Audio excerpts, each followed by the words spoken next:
ராம் ராம். வாழ்க வளமுடன். Voice of காஞ்சி நேயர் அனைவருக்கும் இனிய மாலை வணக்கம். சரணாகதி தத்துவம். சரணாகதிக்கு ஒரு நம்பிக்கை. நாம கடவுளை நம்பணும். நம்பினாதான் இந்த மாதிரி ஒண்ணு இருக்குங்கிறது நமக்கு தெரியும். அதே மாதிரி நாம சரணாகதி பண்ணணுங்கும் போதும் நமக்கு நம்மளுடைய குரு என்னெல்லாம் சொல்லியிருக்காரோ அதுபடி நாம கேட்போம். ஒரு ஊருக்கு அந்த மாதிரி ஒரு பெரிய ஞானி வரார்.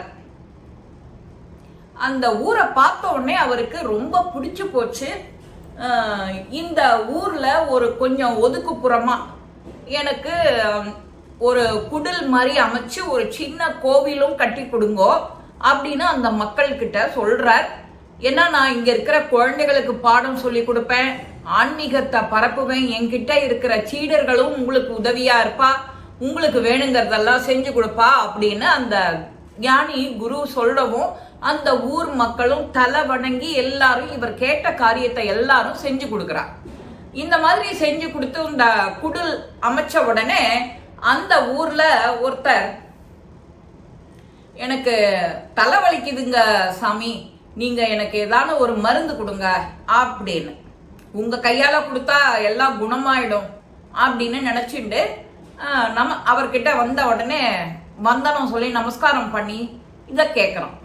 அவரும் சந்தோஷமா கொடுக்குறார். முதல் நாளைக்கு கடவுளை பிரார்த்தனை பண்ணிட்டு ஒரு தன்னோட கொள்ளையில இருக்கிற பச்சலை, அவர் நிறைய மூலிகை தோட்டமெல்லாம் அந்த கிராமத்து மக்களை வச்சு தன்னோட குடில்ல வச்சிருக்காரு. அப்போ அந்த தன்னோட தோட்டத்துல இருந்த ஒரு 4 பச்சை இலைய கசக்கின்னு வந்து அதோட இன்னும் கொஞ்சம் 4-5 ஐட்டத்தை சேர்த்து ஒரு 5 உருண்டை பண்ணி கொடுக்குறாரு. இத தினம் கார்த்தால வெறும் வயிற்றுல போட்டுக்கோ, 5 நாளைக்கு சரியா போயிடும்ங்கிறார். அவன் வந்த அந்த மனுஷனும் நம்பிக்கையோட அதை வாங்கிட்டு போறான். அந்த மருந்தை தினம் 5 நாளைக்கு அவர் சொன்ன மாதிரி சாப்பிட்றான். தேவையா போயிடுச்சு. வந்து அவர்கிட்ட நமஸ்காரம் பண்ணி, நீங்க கொடுத்த மருந்து எனக்கு தேவையா போயிடுத்து அப்படின்னு சொல்றான். இத ஊர் மக்கள் எல்லார்கிட்டையும் போய் இவன் சொல்றான். அந்த ஊர்ல இருக்கிற ஜனங்கள் எல்லாம் திரண்டு வர ஆரம்பிச்சுடுறா இந்த வைத்தியம் பண்ணிக்கிறதுக்குன்னு. முதல் 2 நாளைக்கு இவர் வந்தவாளுக்கு எல்லாம் அனுசரணையா சொல்றார். இதே மாதிரி லேகியம் பண்றது, பச்சைல பறிச்சு கொடுக்கறது, இதெல்லாத்தையும் கொடுத்துட்டு இருக்கும் போதே கூட்டம் அதிகமா இருக்கு. அப்போ அவர் சொல்றார், நான் பேசிக்கா வைத்தியனுக்கு படிக்கல, வைத்தியன் கிடையாது. நான் ஏதோ எனக்கு தெரிஞ்ச அறிவுல மூலிகையெல்லாம் வச்சு பயிர் பண்ணிட்டு சின்ன சின்ன மருந்துகள் எல்லாம் வியாதிக்கெல்லாம் சொஸ்தமாற மாதிரி நான் பண்ணி கொடுக்குறேன். அது யாரோட? இறைவனோட துணையால. இறைவன் வந்து நான் மருந்து கொடுக்கறதுக்கு முன்னாடி இறைவனை துணைக்கு அழைச்சு, பகவானே இதை எல்லாருக்கும் கியூர் பண்ணி கொடுன்னு சொல்லிட்டு தான் நான் உங்களுக்கு மருந்து கொடுக்குறேன், என்னால எதுவுமே நடக்கல, இறைவன் தான் அதுக்கு காரணம்னு சொல்லிட்டு அந்த ஜனங்கள் கிட்ட சொல்றார். அதனால வைத்தியத்துக்குன்னு என்கிட்ட வராதிங்கோ, வைத்தியத்துக்குன்னா நல்ல டாக்டரா பார்த்து போங்கோன்னு இவர் சொல்லிடுறார். இருந்தாலும் ஊர் மக்கள் எதையுமே கேட்கிற மனநிலையில இல்லை. நீங்க கொடுக்குற மருந்து தான் எங்க எல்லாருக்குமே சரியா இருக்கு, நம்பிக்கையோட நாங்களும் வரோம், நீங்க கொடுக்குற மருந்து தான் எங்களுக்கு சரியா இருக்கு அப்படின்னு அவாலும் சொல்றார். சரின்னு இவர் சந்தோஷமா இவர் செய்யற வேலை, குழந்தைகளுக்கு என்ன பாடம் நடத்தணும், சீடர்களுக்கு என்ன சொல்லி கொடுக்கணும்னு எல்லாத்தையும் சொல்லி கொடுத்துட்டு அந்த ஊர் ஜனங்களுக்கு வைத்தியத்துக்கும் மருந்து கொடுத்துட்டு இருக்க. இந்த மாதிரி மருந்து கொடுத்துட்டு இருக்கிற போது பக்கத்து ஊர்ல இருந்து ஒரு சின்ன பொடி பய, இவர் யார் வந்தாலும் அதே உருண்டை அதே பச்சலை அப்படியே மாத்தி மாத்தி கொடுக்கறாரு. நாமளும் இவரை சோதனை பண்ணி பார்ப்போம், எல்லாம் இவரால கிடையாது, தெய்வத்தால தான் அப்படின்னு இந்த பையன் அவர்கிட்ட போய் நின்றுட்டு, எனக்கும் வயிற்று வலி ஒரு 4 நாளா இருக்கு, எனக்கும் மருந்து கொடு அப்படின்னு சிரிச்சுட்டே சொல்லியிருக்கான் இந்த பையன். இவர் பெரிய ஞானி இல்லையா, குரு இல்லையா, அவர் கண்டுபிடிச்சிடுற, இவனோட ஆக்டிங்கை பார்த்து கண்டுபிடிச்சுடுற, இவன் வந்து நம்மளை சோதிக்கிறதுக்கு தான் இந்த மாதிரி பொய் சொல்லிட்டு வரான் அப்படின்னு. சரி அப்படின்னுட்டு மனசுல திட்டம் போட்டுட்டு மற்றவாளுக்கு கொடுக்குற மாதிரியே இதுல ஒரு 5 உருண்டைய கொடுத்து, கார்த்தால வெறும் வயிற்றுல சாப்பிடு, நீ சாப்பிட்றதுக்கு முன்னாடி இதுக்கு ஒரு பத்தியம் மட்டும் இருக்கணும் நீ என்ன மருந்து சாப்பிட்டாலும் நீ குரங்க நினைச்சுக்கப்படாது. குரங்க நினைக்காம நீ சாப்பிடணும், அப்பதான் அந்த மருந்து வேலை செய்யும். இல்லைன்னா உன் உயிருக்கே ஆபத்து வந்துடும்னு சொல்லி அனுப்புறாரு அந்த குரு, ஞானி, வைத்தியர். இவன் சந்தோஷமா வாங்கிட்டு போறான். ஏன்னா இவனுக்கு ஆக்சுவலா உடம்புக்கு எதுவுமே இல்லை, அதுவும் அவருக்கு தெரியும். நம்மள சோதிக்கிறதுக்கு வந்திருக்கான்.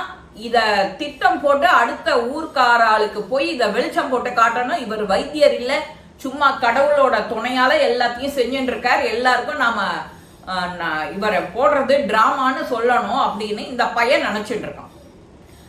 இவன் ஊருக்கு போய் இந்த மருந்தை வாங்கிட்டு போய் ராத்திரி வீட்டுல படுக்கிறான். இவனுக்கு லேசா வயிற்ற வலிக்கிற மாதிரி இருக்கு. அப்போ நினைச்சுக்கிறான் படுக்கும்போது, அதான் நம்ம கிட்ட மருந்து இருக்கே, அவர் கொடுத்துருக்காரு, அவர் கொடுத்தது சொன்னது மாதிரி நாம காத்தால சாப்பிட்டுக்கலாம் அப்படின்ட்டு ராத்திரி தூங்கிடுறான். காத்தால தூங்கி எழுந்துட்டா அவனுக்கு அந்த வயிற்று வலி இன்னும் கொஞ்சம் ஜாஸ்தியா இருக்கு. சரி, நம்ம அவர் கொடுத்த மருந்தை சாப்பிடுவோன்னு எடுக்கிறான். அந்த உருண்டை லேகியத்தை எடுக்கிறான். அவர் சொன்ன பத்தியம் என்ன அப்படின்னு நினைச்சு பாக்குறான். குரங்க நினைக்காம நீ சாப்பிடணும். இவன் அந்த மருந்து கையில எடுக்கும் போதெல்லாம் அந்த இவர் எதை நினைச்சுக்காதன்னு சொன்னாரோ அந்த குரங்கு தான் நினைவுக்கு வருது. குரங்க நினைச்சுட்டே நாம எங்கேயானு இதை போய் சாப்பிடாம குரங்க நினைச்சுட்டு சாப்பிட்டா நம்ம உயிருக்கு ஆபத்து வந்துரும்னு இவன் 1 நாள் 2 நாள் இப்படி 3 நாள் 4 நாள் கடத்துறான். வயிற்று வலி கொஞ்சம் ஜாஸ்தியா இருக்கு. குரங்கோட நினைப்பும் போகல. நம்ம இதுக்கு மேல டிலே பண்ணக்கூடாதுன்னு ஓடிடுறான் இவரை பார்க்க. சாமிஜி வணக்கம், நமஸ்காரம். உங்களை சோதனை பண்றதுக்காக தான் நான் இந்த மாதிரி ஒரு பொய் சொல்லிட்டேன். எனக்கு ஆக்சுவலா வயிற்று வலி கிடையாது. நீங்க கொடுக்குற மருந்தை நான் கரெக்டா நீங்க சொன்ன பத்தியத்தை குரங்கு நினைக்காம சாப்பிடணும்னு நினைக்கிறேன். அந்த குரங்கு நினைவு வந்துடுறது. நினைவு வந்தா அதோட சாப்பிட்டா உயிருக்கு ஆபத்துன்னு சொன்னேலே, அதுக்காக நான் சாப்பிடாத விட்டுட்டேன். இப்போ சொல்லுங்க, எனக்கு குரங்க நினைச்சுட்டு சாப்பிடலாமா, இல்ல நீங்க வேற மருந்து தரலாம் அப்படின்னு. அவ்வளவுதானே, நான் சொன்னது பெரிய விஷயமே கிடையாது. நீ குரங்க நினைச்சுட்டு சாப்பிட்டாலும் அந்த மருந்து வேலை செய்யும், உயிருக்கு ஆபத்து வராது. ஏன் எதிர்க்கவே ஒரு டோஸ், முதல் டோஸ் போட்டுக்கோ அப்படிங்கிறார். போட்டுக்கிறான். மிச்சம் 4 நாளைக்கு டோஸ் போட்டுட்டு வா அப்படின்னு.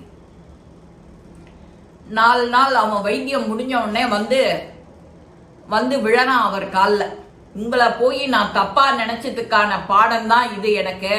எனக்கு உண்மையாவே வயிற்று வலி இல்லவே இல்லை. உங்களை சோதிக்கணும்னு வந்தமா, என்னோட அகம்பாவத்தினால எனக்கு வயிற்று வலி வந்துடுத்தோ.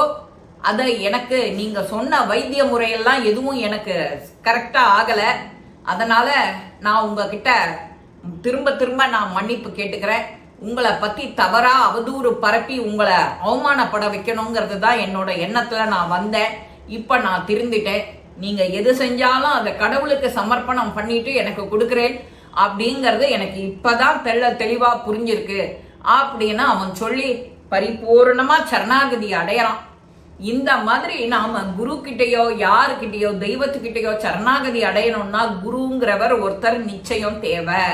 நம்மளுடைய வாழ்க்கையில குரு இல்லாம, வழிகாட்டி இல்லாம எதுவும் செய்ய முடியாது அப்படிங்கிற ஒரு சின்ன பாடத்தை நாம நினைவுல வச்சுண்டாக்கவே போறோம். நம்ம வாழ்க்கை அமோகம்தான். இந்த பதிவு உங்க எல்லாருக்குமே பிடிச்சிருக்கும். லைக் பண்ணுங்க, ஷேர் பண்ணுங்க, பெல் பட்டனை கிளிக் பண்ணுங்க, சப்ஸ்கிரைப் பண்ணுங்க, கமெண்ட்ஸ் பாக்ஸ்ல கமெண்ட்ஸ் போடுங்க. ஸ்ரீ மகாபெரிவா திருவடிகளே சரணம். நல்லதே நடக்கும். ஆனந்தமா இருப்போம் நண்பர்களே. வாழ்க வளமுடன்.